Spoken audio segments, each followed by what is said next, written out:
Detroit Become Human was produced over a period of 4 years. Here in Paris, we have a team of about 180 people. And to that, we need to add also all the outsourcing with our partners in the Philippines, in China, Vietnam, and in India. So when we started working on this story, I had to imagine where Kara was built. And for whatever reason, the city of Detroit came very quickly to my mind because it had already an incredible story by itself, full of history and themes. So we traveled there with the team, and we were really moved by what we saw, and we could really feel the desire to fight and really be born again. And we just continued this curve, this growth, and just imagine what Detroit would be like if the Android industry was, using these huge factories to build androids there. A very strong element in Detroit is that there's a lot of industrial wasteland and a lot of nature too, and for us, the graphic designers, it was an incredible playground. The destroyed zones which we wanted to preserve, we appropriated them to turn into something else. Then in the areas that needed to be rebuilt, we were able to imagine our Detroit of the future. We didn't want to make a science fiction universe, but a world of anticipation. If we chose science fiction, we could have imagined flying cars, extraterrestrials, but those things are very far from our current everyday life.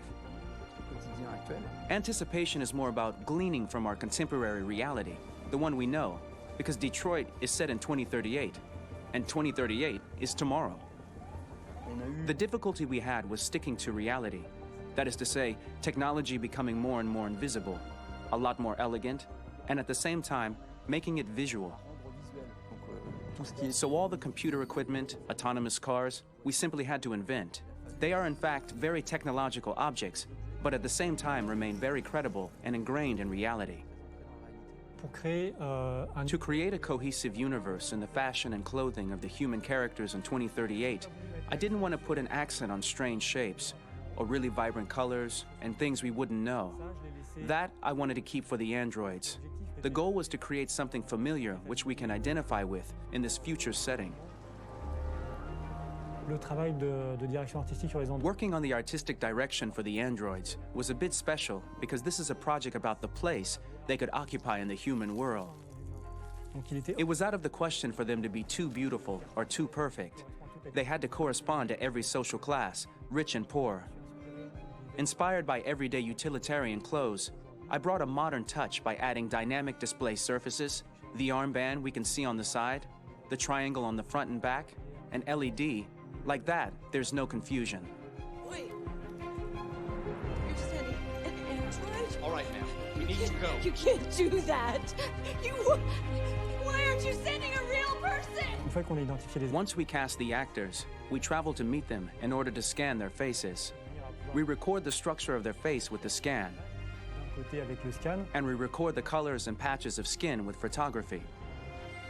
Once we have this information, we will use this as a basis for modeling and creating the characters. The artist will make it more realistic, but will also enrich it. He will propose ideas which we will develop together. Finally, we will have a character with character who corresponds to the project and the world. When the actors come to Quantic Dream, we show them the design, what their image will be, and what they will look like in the game.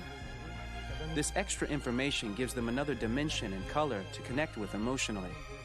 It helps them think about how to play their character. Your mission. That's all you care about, huh? You should consult a professional who can help you. Beat it, you hear me? Get the hell out of here! So there are 3 types of shoots at Quantic Dream. Shooting and performance capture, where you capture the whole actor, his voice, his face, and his body. These shoots are obviously done with American actors because the game's original version is in American English. After that, there are the body-only shoots, representing around 250 days of filming, while the performance capture is 100 days of filming. Now, body-only shoots, there are 2 types.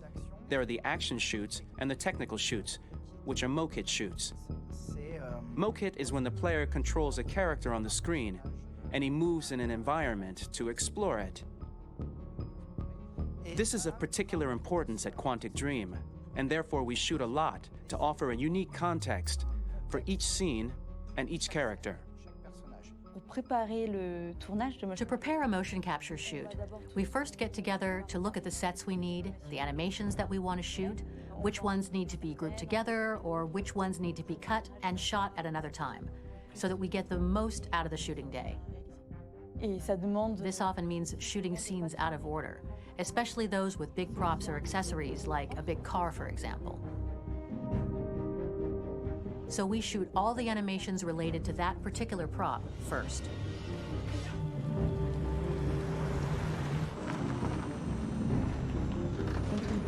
The biggest challenge for the mocap team was shooting a Spider-Man mo-kit. We had to build a wall and attach an actor to a harness with cables so we could pull him up and render him climbing.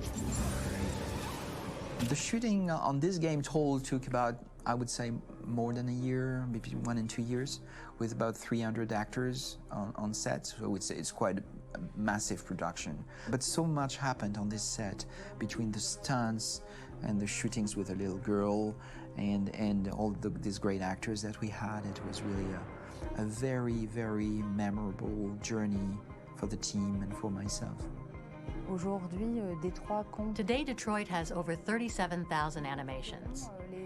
When we retrieve the motion capture data, it's just a cloud of points, which represent all the markers worn by the actors. From this cloud of points, we have a phase called retargeting, which gives us a skeleton. This skeleton will be applied to the characters of the game. There is still work to be done, but this gives us the main movements. Since we are working on something very realistic, we must recognize the actor and also recover all the emotion he expresses in his performance. We use a system of facts, an identity card for each actor. We make the actor do a whole range of facial expressions. Then we recover all the expressions and paste the animations on a puppet that Jan has prepared. I then recover and refine these poses. I might stretch the lip, reinflate a cheek, tiny details that make the finished product really capture the actor. Because of the nature of our mocap system today, when we receive the animations, we're missing eye movements, and so the character has that dead look. He really has no eyes, so then it's a big part of the work for the animators to find the regard of the actor in relation to his position, in relation to the body, etc. It was crazy when I saw the newest model for Kara, because they've been working on it and working on it, and this was the first time I literally jumped in my seat. It not only looked so much like me, it was the fact that it looked so lifelike. It wasn't that it looked just like it was a camera, it was something else, you know, but it looked alive. It's exciting, and it's kind of terrifying.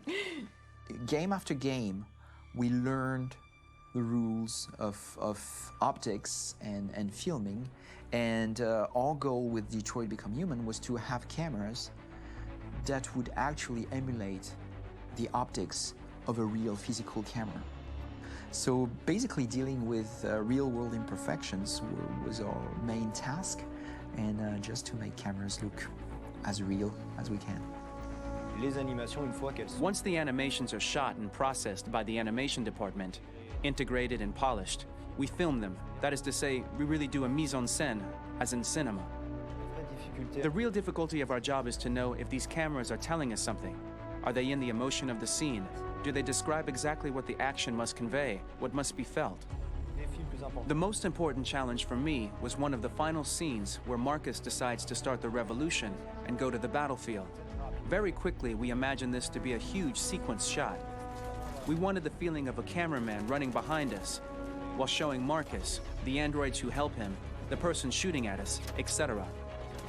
Above all, it was necessary to say to oneself, this scene is very violent but does not glorify war.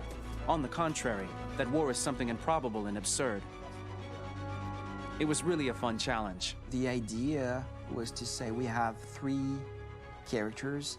We would like each of them to have a specific cinematography. We wanted Kara to be much more filmed with some kind of handheld camera, to have something very living, very breathing.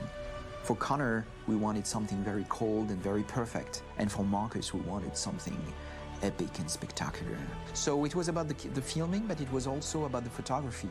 So we worked with a director of photography to give each character a different lighting, different key colors. Each of them would have their own worlds. And finally, we worked with the composers, so they would create a specific sound for each character, so each would have his own world and his own style.